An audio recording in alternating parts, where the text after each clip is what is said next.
People think Elvis had everything: money, fame, love. But the afternoon he turned off that Cadillac engine on Elvis Presley Boulevard, he realized something. Some things matter more than gold records. What happened next wasn't in the headlines, wasn't in the magazines, wasn't photographed. It was buried, hidden in the heart of a man nobody knew. And when Elvis handed those keys to a crying stranger, the myth finally cracked. What you're about to hear took 50 years to surface. Here is the story. August 1975, Memphis, Tennessee, Elvis Presley Boulevard, 11:37 a.m. The sun beats down, relentless, 94 degrees Fahrenheit, humidity at 78%, the kind of heat that makes breathing difficult. A red Cadillac Eldorado sits at a traffic light. Convertible, top down, engine idling, chrome gleaming, paint so red it looks wet. White leather seats, spotless. Elvis Presley sits behind the wheel, left hand draped over the door, right hand on the shifter. 40 years old, looks tired, looks older than 40.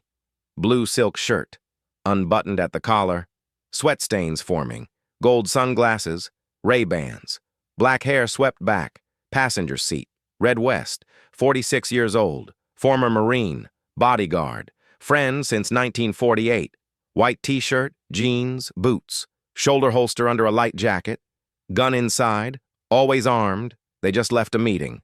Downtown Memphis. Lawyers, contracts, numbers. Elvis hates these meetings. The business of being Elvis. Not the music, the paperwork. The light is red. Has been red for 43 seconds.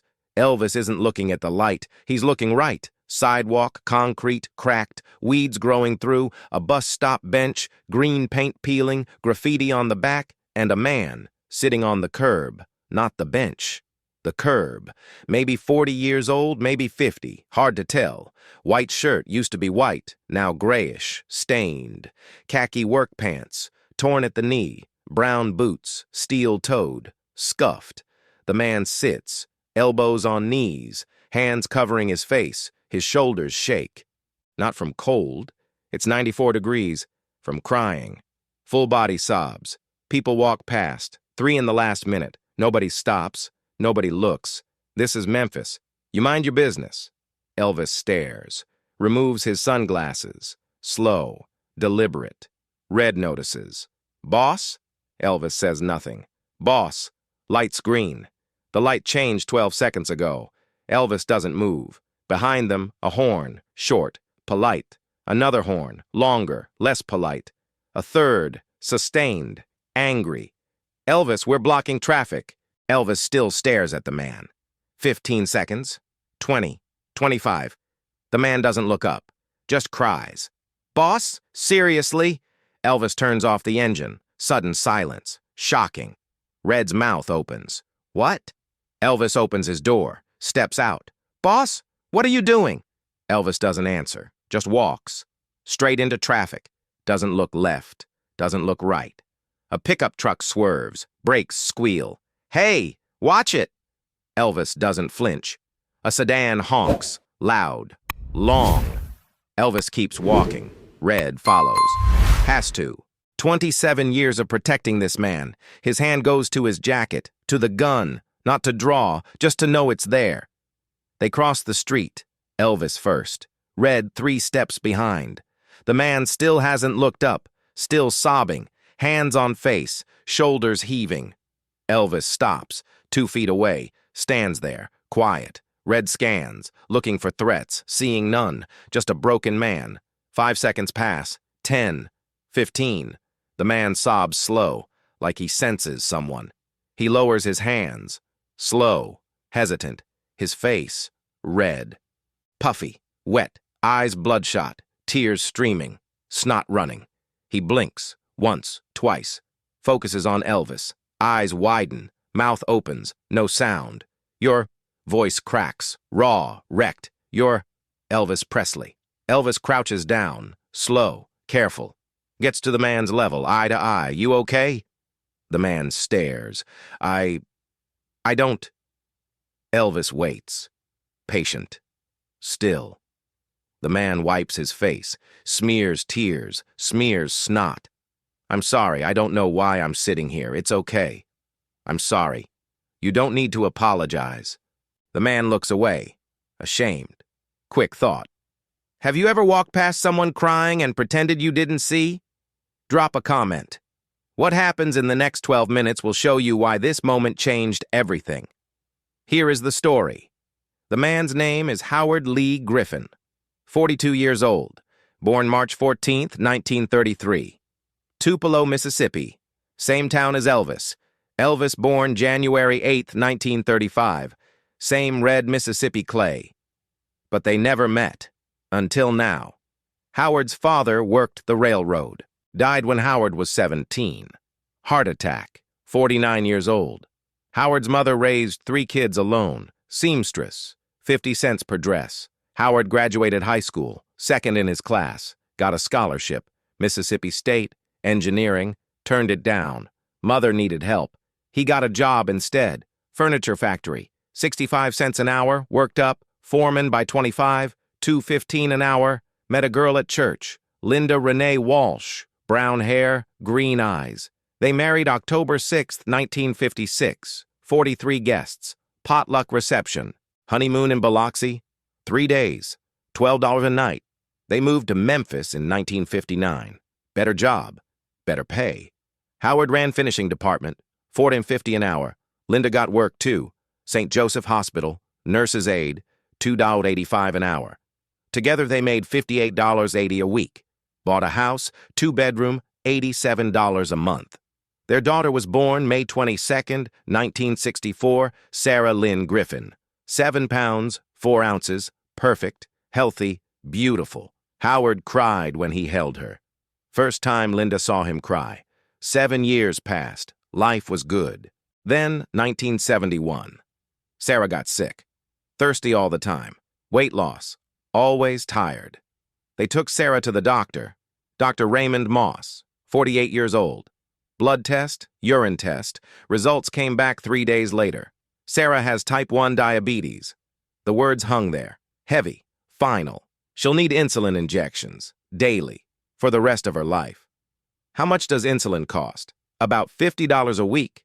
$50 a week. $200 a month. Howard made $650 a month after taxes. Howard's insurance covered 60%. $80 a month.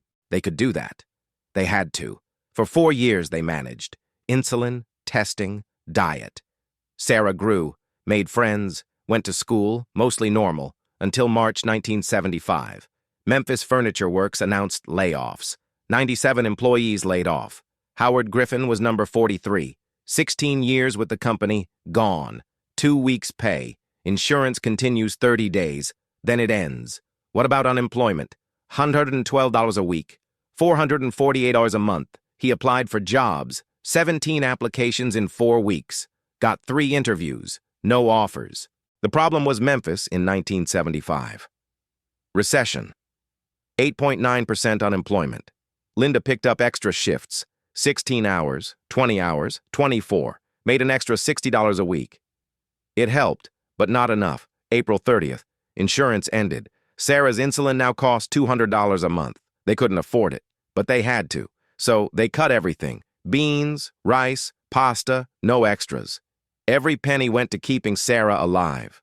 Sarah started rationing insulin. She'd skip an injection. Tell her parents she'd taken it. 11 years old. Trying to save her parents money. Linda noticed. Found Sarah's logbook. Saw the gaps. Baby, are you skipping shots? Sometimes. Why? Because they cost money, and Daddy doesn't have a job. Linda cried. Howard came home. Don't ever do that again. But Daddy, I don't care about the money. I care about you. We'll afford it. But you don't skip shots. Ever. Promise me. Okay, I promise. August 14th, 1975. Thursday, 3:27 a.m. Howard wakes to screaming. Howard, come here, now! He runs. Sarah's bedroom. Linda's already there. Sarah on the carpet. Convulsing. Seizure. Blood sugar crashed. Linda has the glucagon kit. Emergency injection. Her hands shake. Howard holds Sarah's head. Linda injects. They wait. 10 seconds, 20, 30. The seizure slows. Sarah's body relaxes. Daddy? I'm here, baby. Linda calls 911. Ambulance arrives 12 minutes later. They take her to St. Joseph. ER at 4:15 a.m. Her blood sugar was 31. 31 is seizure territory. 31 is death territory. She stabilizes over 2 hours. By 6:30 a.m., she's sitting up, blood sugar back to 95. The ER doctor comes in. She's stable now. We'll keep her for observation. Discharge this afternoon. How much will this cost? Probably $3,000. Howard's stomach drops. Can I talk to someone about payment? Business office is on the first floor. Howard takes the elevator down. He waits 23 minutes. Mrs. Patterson calls him. 60 years old. Gray hair. They go to her office. She pulls up Sarah's file. Total estimate is $3,247. Payment due within 30 days. Do you have insurance? We did. It lapsed. Can you pay the full amount today? No. Can you pay half? No. How much can you pay? Howard opens his wallet. 3 20s, 2 10s, 3 1s, $63. That's all he has. We can set up a payment plan. How much per month? 12 months would be $270 a month. I don't have a job. 24 months, $135 a month. I can't pay that either. 36 months, Howard does the math. About $90 a month, plus interest. Maybe $105 a month. Plus Sarah's insulin. $200 plus rent. $87 plus utilities. $40. His unemployment is $448 a month. The numbers don't work. I need more time to think.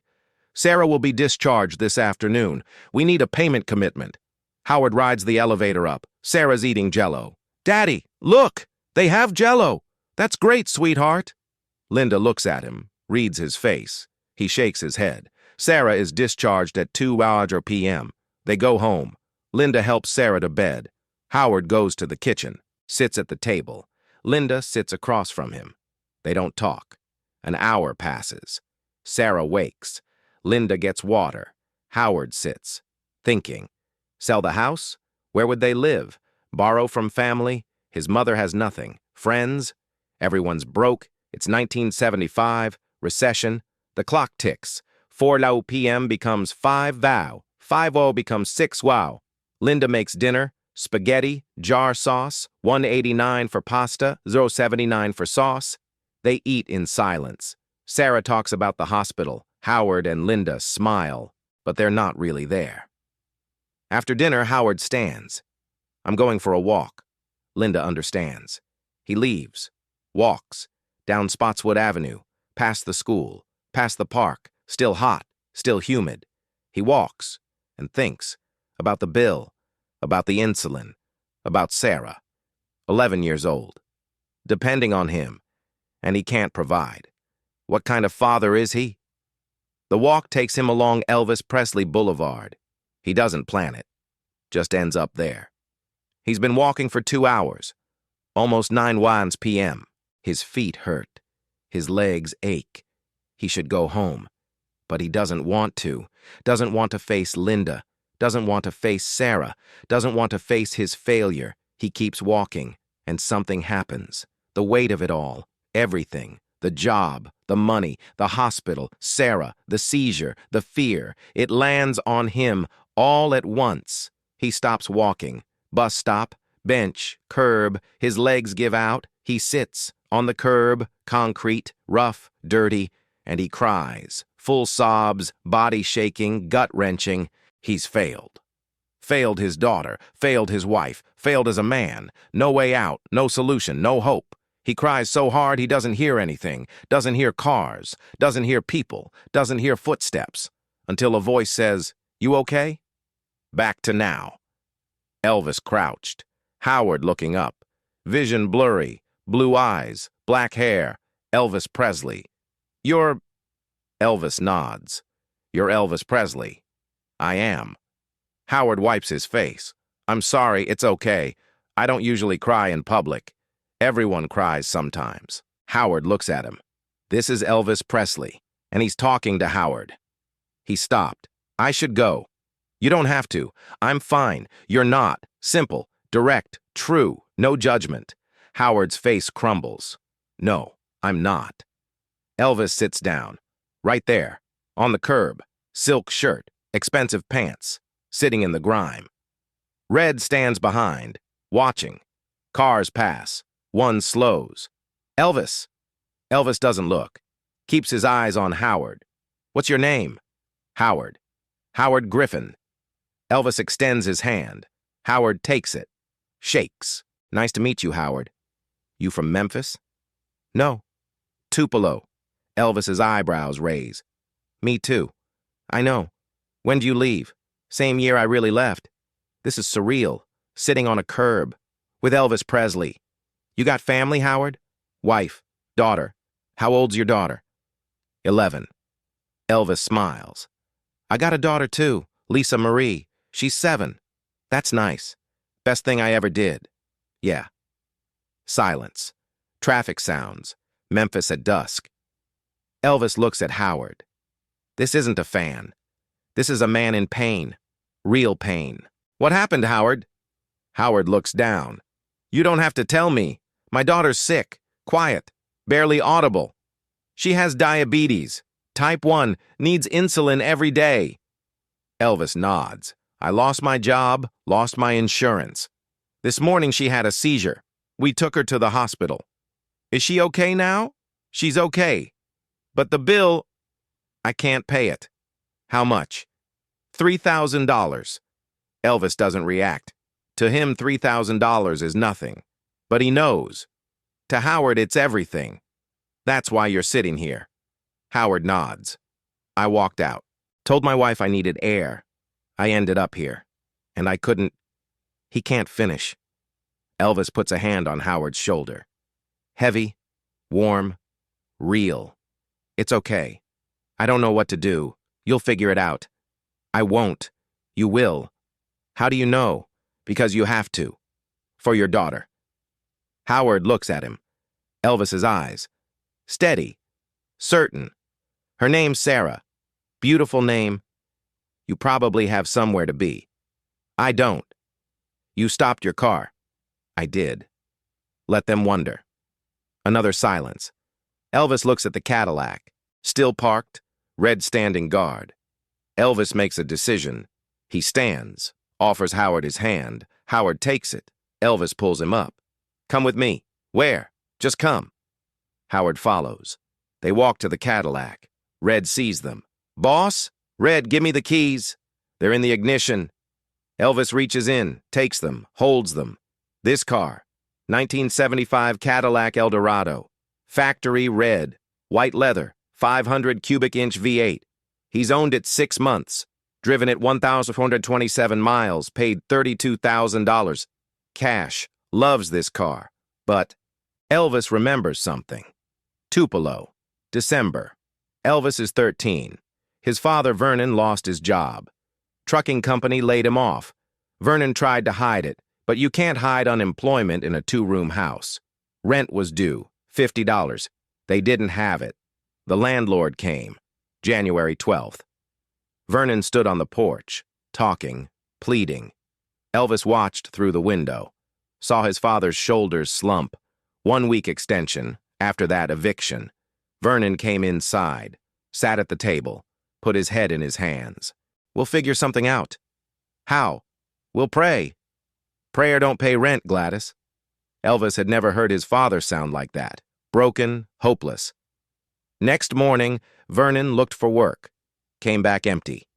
Next day, same. January 15th, 3 days before eviction. Knock on the door. Mr. Thompson, neighbor, 60 years old. Owned the general store. He held a paper bag, groceries, bread, eggs, milk, and an envelope. Thought you could use this. Gladys opened it. $60. 10 more than they needed. Mr. Thompson, we can't. Yes, you can. No buts. You take it. You pay your rent. Vernon appeared. Saw the money. His eyes filled. I'll pay you back. You don't need to. I will, if you want. No rush. Mr. Thompson left. Vernon and Gladys stood there, holding groceries, holding money, holding hope. Elvis watched. 13 years old, learning something. Money matters. but kindness matters more. Vernon did pay him back, slowly, $5 here, $10 there. Mr. Thompson took it, never asked, never pressured. And when Vernon lost work again in 1949, Mr. Thompson appeared again. Same bag, same envelope. It happened 3 times. Each time Vernon cried, each time he vowed repayment. But Elvis never forgot.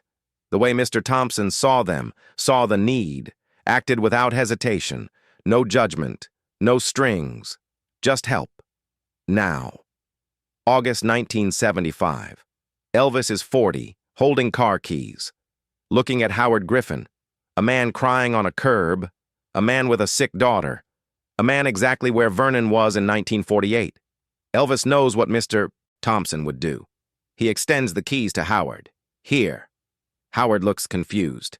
I don't understand. The car. It's yours. What? The Cadillac. Take it. I can't take your car. Yes, you can. This is your car. Not anymore. This doesn't make sense. You need help. I'm helping. By giving me a car? Yes. This is insane. Maybe. This car costs more than I make in a year. I know. I can't accept it. Why not? Because people don't just give away cars. I do. You don't even know me. I know enough. What if I sell it and spend the money on something stupid? Will you? No. Then it's fine. Howard stares at the keys, at Elvis, at the car. This is real. If you don't want the car, sell it. Use the money. Pay your hospital bill. Buy Sarah's medicine. That's thousands of dollars. I know. Why are you doing this? Because I can. Because you need it. Because someone did it for me once. Howard's eyes fill. Different tears now. I don't know what to say. You don't have to say anything. Thank you seems inadequate. It's enough. Red watches, silent. He's seen Elvis give things away. But a car, a $32,000 car, to a stranger, that's new. Elvis turns to Red. We'll walk back. It's 3 miles, boss. I know. You're something else. Elvis smiles. Elvis puts a hand on Howard's shoulder. Go home, Howard. See your daughter. Use this car however you need to. Okay. And one more thing. Yes? When you get back on your feet, help someone else. I will. I promise. Good. Elvis steps back. Howard walks to the car, opens the door, sits, white leather. Perfect. He puts the key in the ignition, turns it. The engine roars. V8 rumble. Power. Hope. He looks at Elvis. Elvis nods. Small wave. Howard pulls away. Slow. Careful. Red taillights getting smaller. Elvis stands watching. Red beside him. You just gave away a $32,000 car. I did. To a guy you met 20 minutes ago. Yep. You didn't get his address. Didn't need it. How do you know he won't waste it? I know. Red looks at Elvis. You're a good man, boss. I'm just a man. No, you're not. They start walking. 2 men. Memphis heat. No car. 3 miles to Graceland. Elvis whistles. First time in weeks. Howard drives. Hands gripping the wheel. Crying again, but differently. Relief. Disbelief. Gratitude. He drives home. Parks in the driveway. Turns off the engine. Sits. The front door opens. Linda appears. Confused. Whose car is that? Howard gets out. It's ours. What? Elvis Presley gave it to me. Linda stares. Howard. What are you talking about? He tells her. Everything. The curb. Elvis stopping. The conversation. The keys. Linda doesn't believe him. That's not possible. It happened. Prove it.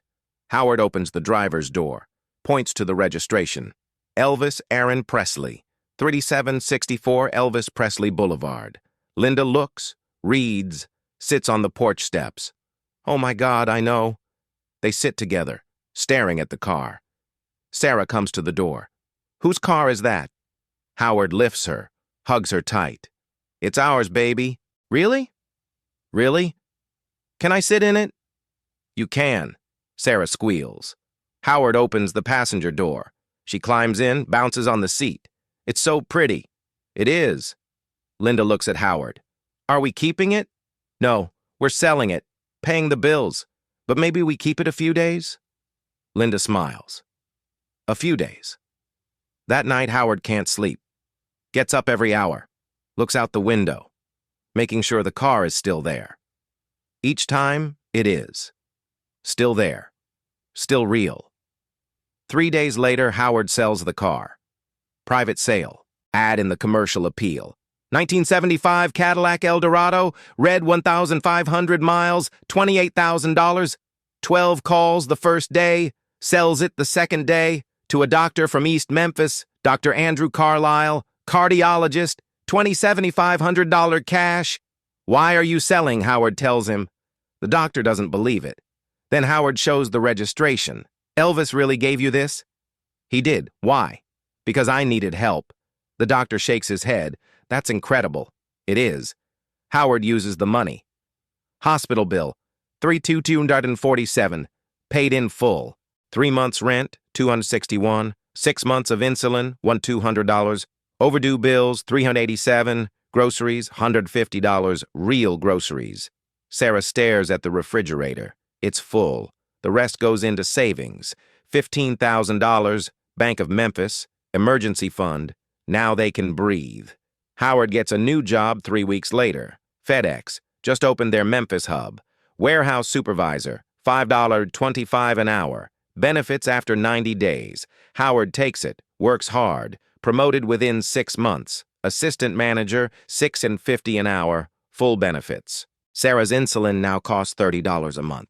Not $200, $30. Life stabilizes. Sarah's diabetes stays controlled. No more seizures, no more emergencies.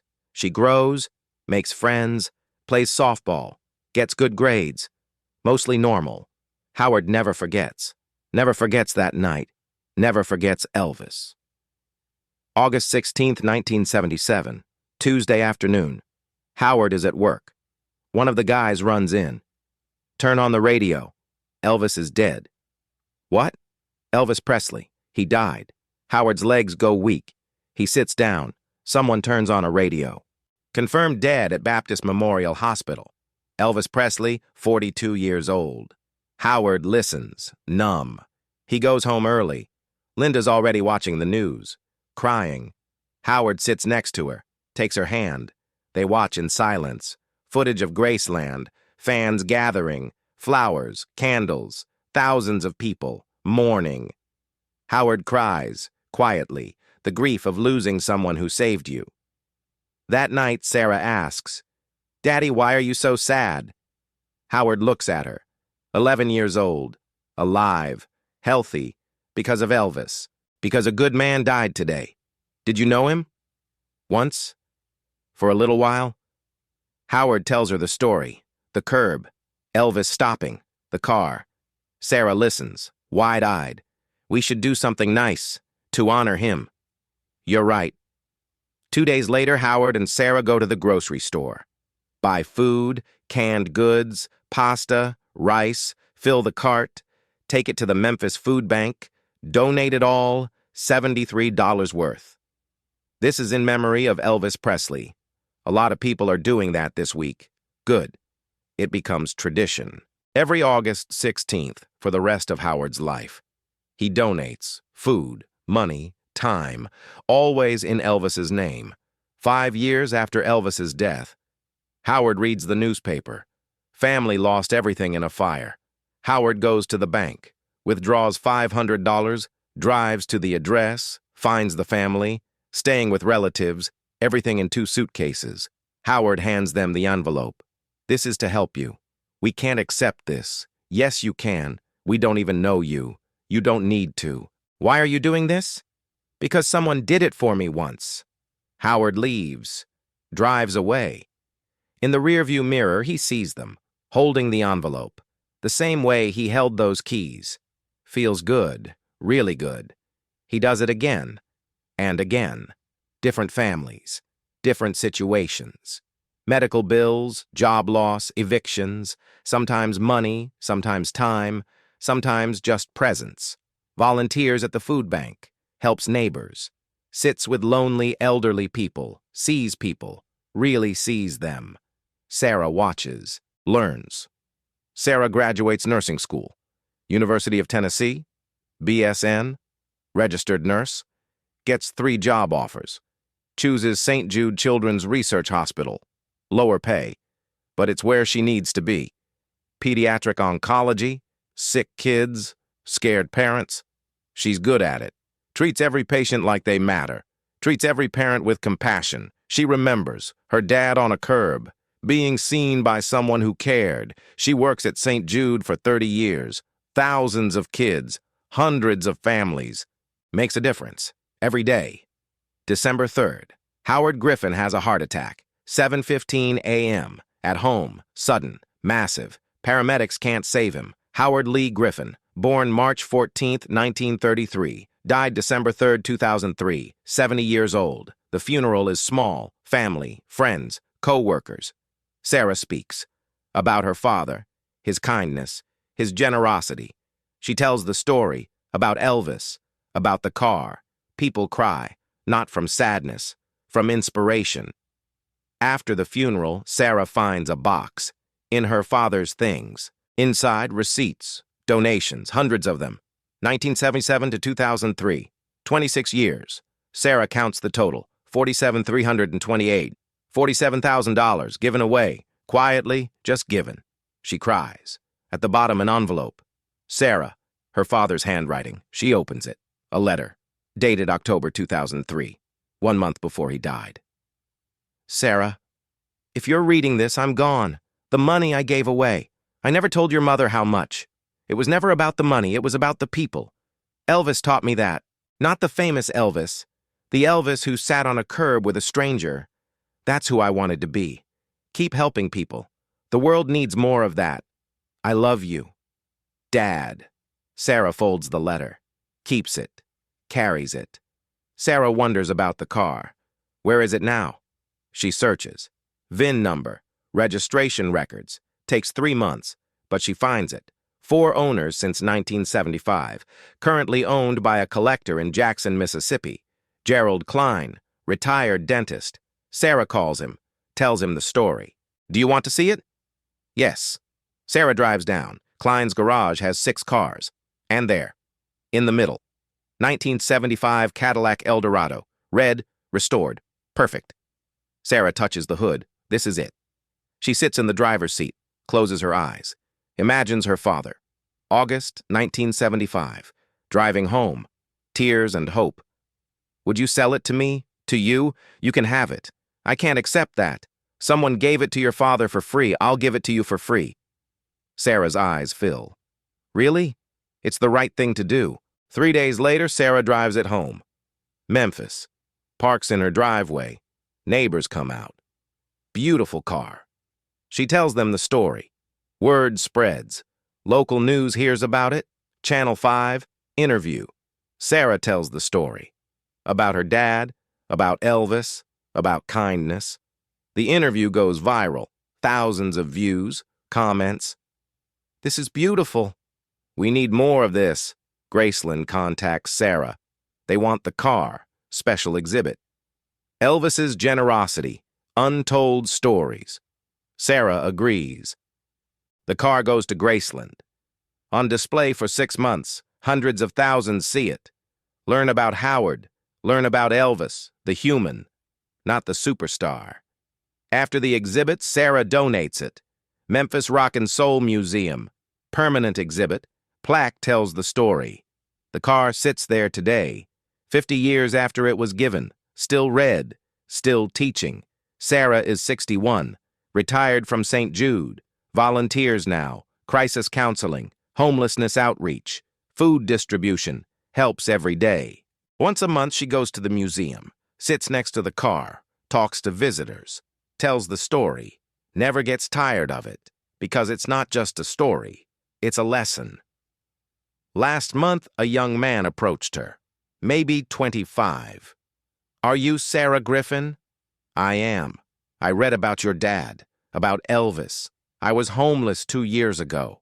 Someone helped me. That's wonderful. I asked why. They said someone helped them once. Sarah smiles. I got a job, got my life back. Last week I saw someone on the street crying. Yes? I stopped. I helped. Good.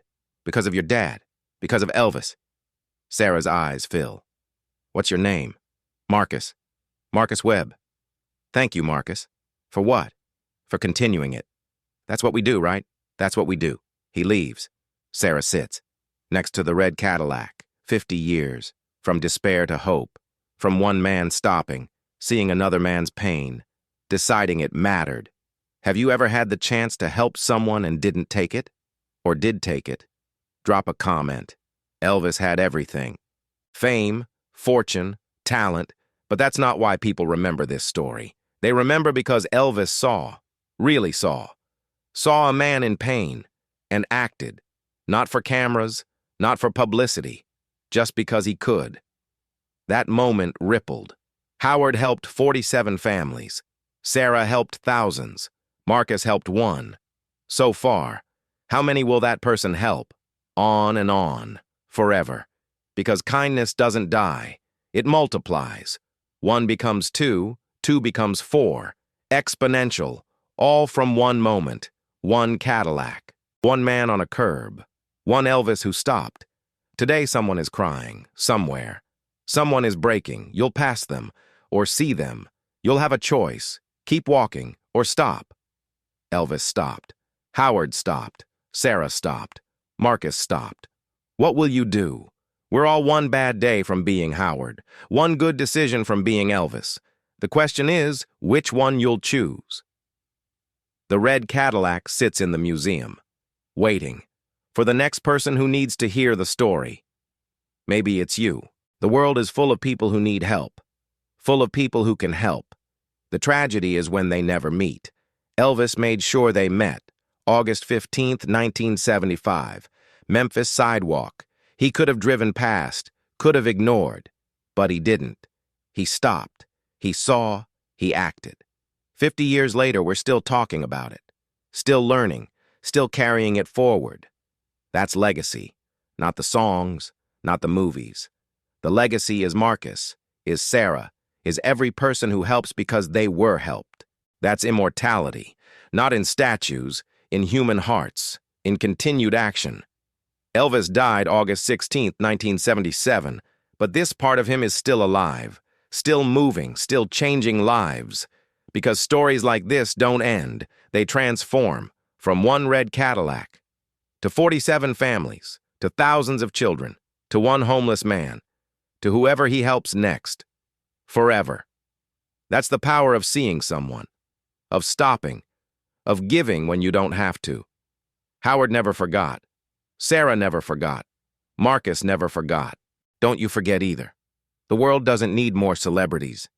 It needs more people who stop, more people who see, more people who act. Be one of them. Find your Howard. Be your Elvis. Create your ripple, and watch it spread. Farther than you'll ever know. Longer than you'll ever see. But real. Always real. Always multiplying. Always mattering. That's the story of the Cadillac. That's the story of Elvis and Howard. That's the story of what happens when one person decides another person matters. It's not complicated. It's not fancy. It's just human. Beautifully, powerfully, eternally human. And unfortunately, they don't make men like Elvis Presley anymore.